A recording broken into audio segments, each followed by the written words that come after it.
मन कान मेल सजनवा, खड़े नारी रोवे अंगनवा। मन कान मेल सजनवा, खड़े नारी रोवे अंगनवा। काहो के ब्रह्माया विष्णु के, काहो के अपने ब्रह्माया विष्णु के। कैसन लिखन करमवा, सुसुकी नारी रोवे अंगनवा। कैसन लिखन करमवा, खड़ी नारी रोवे अंगनवा। काहो के अपने माता पिता जी के, काहो के अपने माता पिता जी के।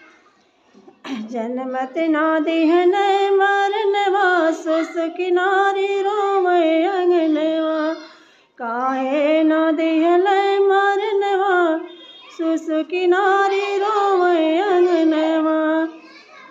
मन कान मेल सजनवा, सुसुकी नारी रोवे अंगनवा। काहो के अपने सास ससुर जी के, काहो के अपने सास ससुर जी के। काहे के लाए मोर गवनवा, सुसुकी नारी रोवे अंगनवा। काहे के लाए मोर गवनवा, सुसुकी नारी रोवे अंगनवा। मन कान मेल सजनवा, सुसुकी नारी रोवे अंगनवा। धन्यवाद। ये गाना कैसा लगा जरूर बताएं।